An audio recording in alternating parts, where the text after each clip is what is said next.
Rightio, well, good morning, ladies and gentlemen. It is like, I don't know, it's like a 13, maybe 12 degree day here in Brisbane at the moment.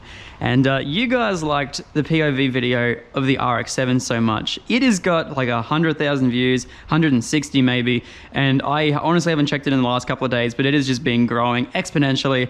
The RX-7 is currently sitting down here with a few little issues that we have with the turbo. So a couple of banjo bolts here decided to start leaking, and so we need to go find some new seals or new crush washers for that. So anyway, the RX-7 is going to be fixed up today, but that means we get to take out the R33. And I'm going to tell you guys all about what it's like to daily drive a Nissan SKyline. So this is your pretty much standard R33 SKyline. Has almost 300 horsepower, and I say that like it's a big number. Back in the early days, it would have been a big number, but no. This is just running a very, very simple setup. 300 horsepower. I'll open the engine bay and I'll show you guys what I mean. Rightio, so taking a look underneath the bonnet, you can see the magic that is the RB25det. So we have, please, this is not a show car, not like my RX-7, which is beautiful. This was dirt dragged back in the day. It's been drifting. It's had multiple engines through it before we came along and fixed it up. And this has actually been the longest running engine in this car now that we've fixed up all the fuel pump and fueling and put a link ECU in it and everything else as well. But we're running a beautiful set of Bosch 1000s with a BPP fuel rail, all billet performance products. Freddy intake manifold. We're also running an FPR 800 with a 460 inside the tank. And then we also have the Max Peating Rods goodness down here, the RB25 bolt-on turbo that's making around 16 PSI. Apart from that, the car is basically stock. There's been a whole bunch of stuff that we've done over the years. But yeah, the car is running. And today I'm going to let you guys know what it's like to daily drive a Nissan SKyline.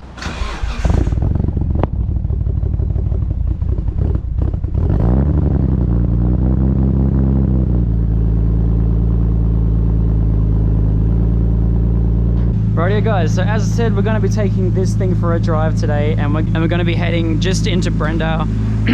We're just going to be heading into Brendale so we can go to Motorsports Accessories and see if they have any of these fasteners. So we're going to take the long way, which is going to be more filled with traffic. It's going to be more filled with a whole bunch of stuff. So yeah. Also, another thing I did to the car, you guys probably won't be able to see. Actually, you will be able to. I put this glass strip in because the windscreen that I have doesn't have the blue strip down here. This has been so freaking nice. It is just like, oh, I'm so happy with it. But yeah. Also, please don't mind me. I'm still fixing up the GPS speedo, so we don't have a speedo for today's video. But yeah, we have the GPS like dongle down here, but I just haven't connected it down here just yet after we've done all like the voltage things. So the car is like 99% complete, but we just have to fix up the little tiny things here and there. Alrighty, let's do it, hey? No cars coming.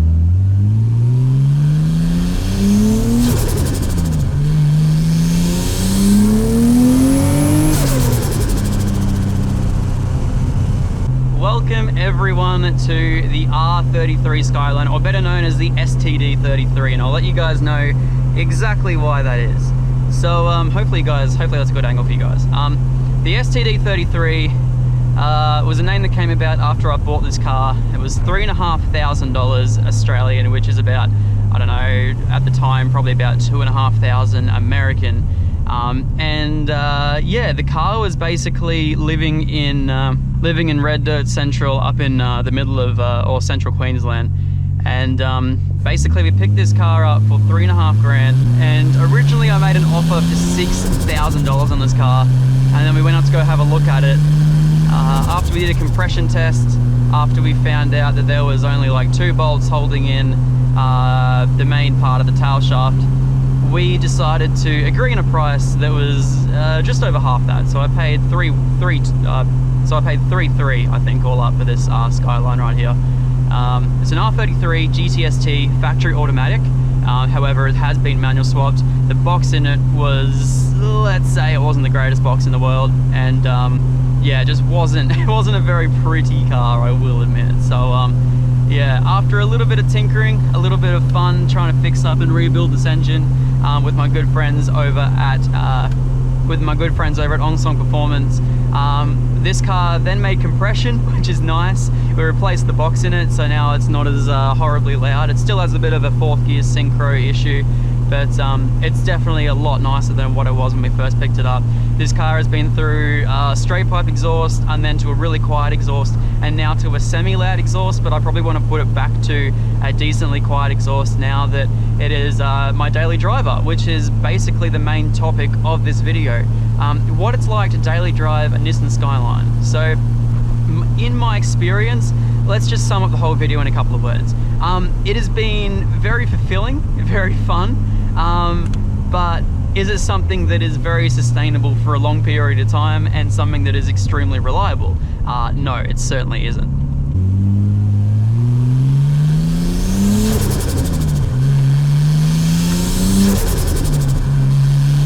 Tell you what, for a $200 turbo, that max speeding rods thing is insane, even if we've been through 2 of them. And I have a spare one sitting in my garage. So yes, the R33 SKyline started out life as a bush basher, a dirt beater. These things were a dime a dozen here in Australia. So basically when I got it, the idea was to make a completely stock drift car. This was going to be like, you know, one of those cars that I took a lot of inspiration from Samet over in Japan when I went to go drift his R33. The car was supposed to be very, very stock. It was supposed to be running a stock ECU, just stock everything, and supposed to just basically, we were just going to drive the car the way that it was. However, after some issues that we had with fueling, running at a 17 AFR, we opted to go for a completely new fuel setup. We opted to go with the Link G4X, and then we changed the Freddy, and then we changed to the, and then we changed the turbo, and then we just changed a whole bunch of things. So we've done like a, I don't know, a very, very basic thing to this car. It was only supposed to be a very, very budget SKyline, but I think I'm probably in $15,000 deep in this car at the moment, and I'm very, very happy with it. But daily driving this thing, let's have a look at some of the cons first. So one of the biggest things that I did when I first wanted to get this car into driving, I had the Falcon as a daily driver. I put a bucket seat in this thing. Let's be honest, the bucket seat in this car certainly wasn't the greatest idea. It's very, very bumpy. It's very, very, yeah. And along with that, we also put some heavier springs in it as well in the coilovers. We're running a set of DGR coilovers. So, yeah, the thing rides a little bit rough, like over these bumps right here. I will admit it sounds pretty nice though. It does drive pretty rough, but at the end of the day, like, this in comparison to my RX-7 is supposed to be the stiff, you know, back road sort of monster car, and this is certainly a lot stiffer than that car. The DGR coilovers, I'm running a 12K and 7K spring, so yeah, we upped them just a little bit, but at the end of the day, I'm pretty happy with the way it rides. It rides pretty comfortably, so yeah. Secondly is the noise. A lot of people are going to take this sort of, I don't know, however you want. A lot of people like loud cars, a lot of people like quiet cars. I'm one of those guys that prefers the sound of the turbo over anything else, so going with an extremely loud exhaust just isn't really what I like. So the car at the moment is currently running I'd say like a mid-range exhaust for what a lot of the Australian car community likes. Like it's pretty modest, but it's kind of loud and obnoxious at the same time. It's like Karens get pissed, but car enthusiasts want it to be louder. That's kind of like, yeah. And to be honest, on a daily drive, you pass more Karens than you do pass car enthusiasts. So yeah, you kind of get me. I want to make it a little bit quieter, so that's going to be the goal there. I was going to put a stock seat in it, so that way kind of help the harshness of the ride. But apart from that, it's pretty good. Now, in terms of reliability, I'm not going to lie, this car was actually extremely reliable for the first, I dare say, maybe year of daily driving it. It was brilliant. I had to fix a few little things here and there, like, you know, we had issues with an oil leak, so we fixed that, and then when I fixed that, I made a bigger issue, and I ended up basically destroying the whole front of the car with oil. So we ended up having to redo a few little things. Please don't pull that on me, thank you. So we ended up basically just covering the whole front of the engine with oil. I made it out like, for clickbait reasons and for YouTube reasons, I made it out like this car was the most unreliable thing in the world. To be honest, it didn't let me down. I was driving it every single day when the Falcon's gearbox blew up, and then when I had the Falcon back, I was still daily driving this because I loved it so much. And then when I sold the Falcon, it then became my new daily because the RX-7 was overheating. So it kind of like fell into place that it was going to be daily driven, and it's been a great car ever since. So I absolutely love the thing. It's been so much fun. I don't think I've ever driven this car where it's been 100% like finished working, like the speedo works, the revs work, the car doesn't die on me. I've been able to start it up, no worries at all, and just drive away. There's been a few little things here and there that I've had to fix up. One of the most recent things is we needed to change the LS alternator, simply because the injectors, fuel pump and everything was just drawing a little bit too much, and I think it killed the alternator. So we ended up changing it out to a LS alternator kit from ProFlow, and then after that it still wasn't charging right, so I added an engine ground to the alternator straight to the chassis ground, and it's been working ever since. So, but one of the things it still does is it's still, if you go too low in revs and you just let it coast, basically like if I was in fourth and I let it coast at idle, it would basically die on me. So I had to quickly fix that issue as well. So that's why I engine brake basically everywhere I go, because I cannot physically just let this car just run down to idle, because it basically just, it dies on itself. That's another thing I'm gonna have to fix. Probably needs a retune, I'm not gonna lie, because we've probably tuned it on the 13.5 volts that we've given it. We've probably tuned it on the 13.5 volts and it's probably been great for a while, but then after making it the way we have now, it's probably like, I don't know, it's probably not liking life, but meh.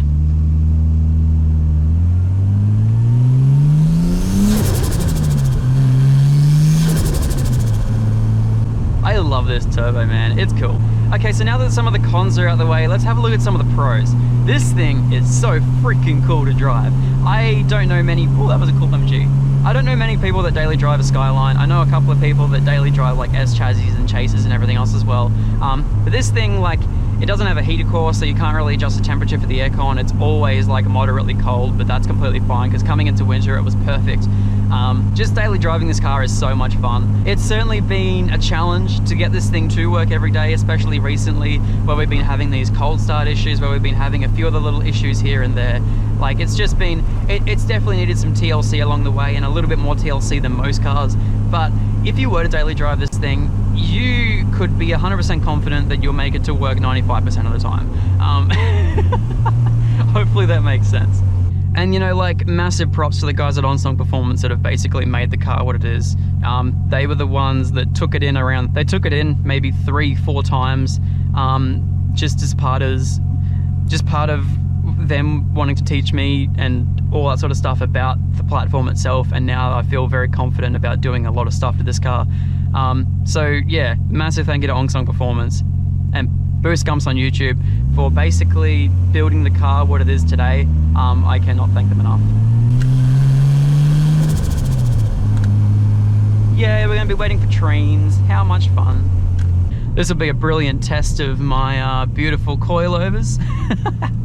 Oh, it's funny. So I guess we could also talk about what it's like to drive in Brisbane. I've taken this car into the city a few times, and I've also just like driven it here, there and everywhere. Another thing is people don't like to pull up right beside you, but I think it's kind of funny either way. The Ipswich train, awesome. That girl was staring at me, that was weird. You can't go, the red light's still on! The red light's still on! You can't do it! How dare you! You've just broken a law! That is freaking insane. All right, time for the coilovers. That wasn't as bad as I thought.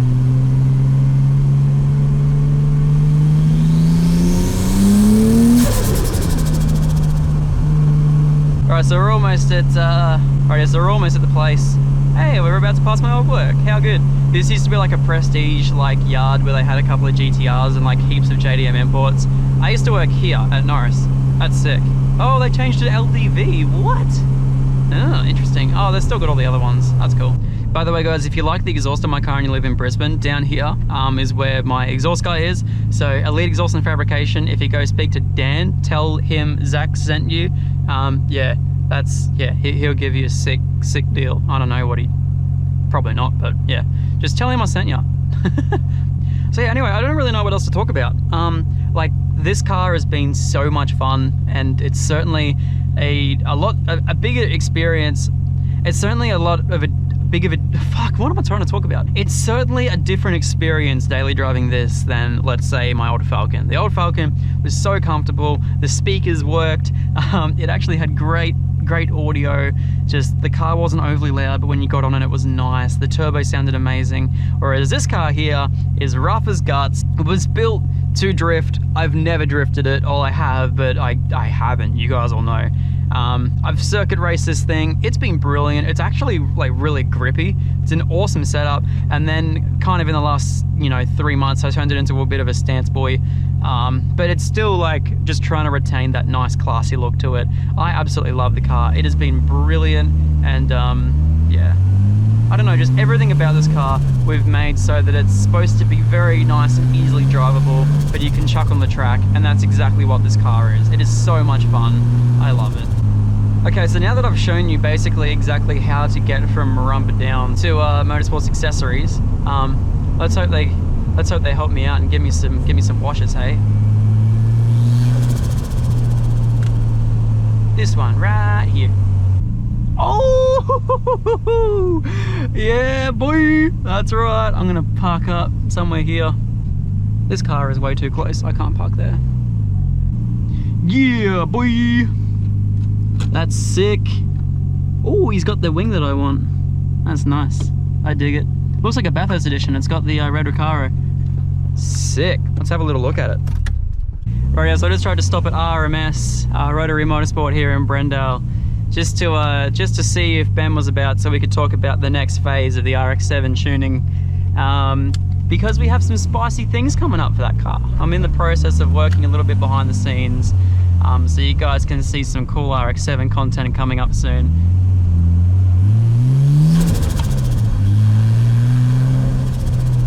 Yeah, these speed bumps are horrible. I don't know how the RX-7's gonna do.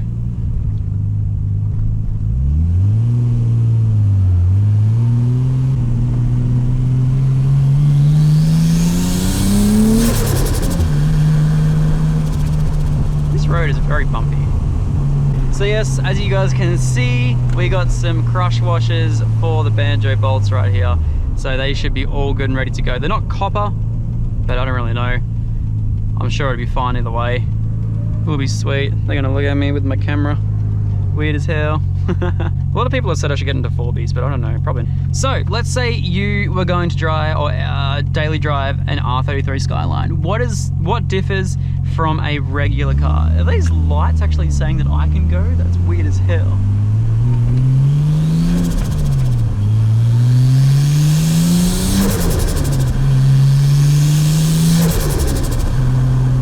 So what differs from a regular car? First of all, you got to be prepared to I don't know, you gotta be prepared to experience uncomfortableness in terms of just, will your AC work, will anything else work? In comparison to my RX-7, most of the time it does, but you just got to be prepared that every now and then things will stop working, like when my speedo stops working. The speed sensor in the gearbox sometimes doesn't work, and it puts my speed at 0 on the dash, and then my steering wheel goes heavy. So you got to be prepared that when that happens, sometimes you could enter a roundabout and it could go heavy. We don't know. It has like adaptive power steering, and I know it's weird as hell. I would have thought it would make it lighter at low speeds, but it makes it heavier at low speeds, and I'm not quite sure why they would do that. So yeah, you just got to be prepared for any little thing that could go wrong. It will most likely fix itself, but these cars are now 25, 26 years old, some of them even 27 years old. You just got to be prepared that it's going to have 27-year-old car issues. And these cars were pretty technologically advanced in terms of high CAS, in terms of AC and everything else back then, so you just got to be prepared that most likely these cars will have some issues when you daily drive them. Second of all, in terms of just like revving and everything else as well, they idle at around 1000 RPM, which is about 300 RPM more so than a standard car. In terms of comparing this to my XR6, you do have to rev this a little bit higher. So as I said once again with my RX-7 video, the RX-7 is one of those cars that I've had to learn to shift at around about 6000 RPM to make it smooth, whereas this car here, you can pretty much comfortably shift at anything between maybe 2.5 to 6000. Whoa, S2K. Pretty much shift at anything in regards to like 2.5 to like 6000 RPM, so.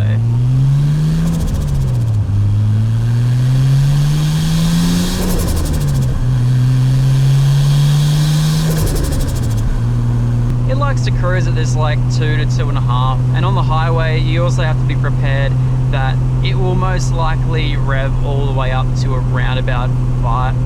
It'll most likely just sit at about 3000 RPM on the highway, Another thing that I really wasn't prepared for is this thing, like, especially compared to the XR6, was that this thing just, it likes to rev on the highway.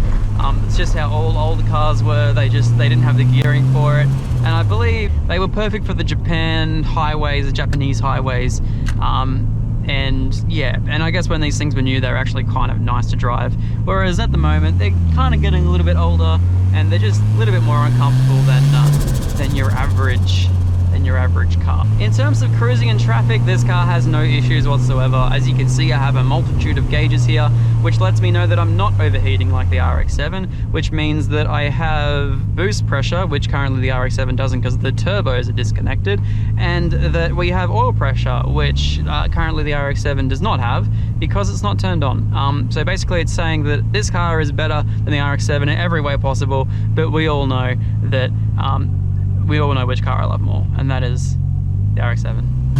One thing I will say about this car though is I love the way that it sounds. Like when I'm the only one cruising, this little turbo, the fact that we have no blow-up valve whatsoever, just makes life so much. I love the fact that it's a $200 turbo. I love the fact that we are not looking after it the best way that we should. I love the fact that it always keeps working. I love the fact that I love the fact that there's always one sitting in my garage just in case this one decides to blow up that class one.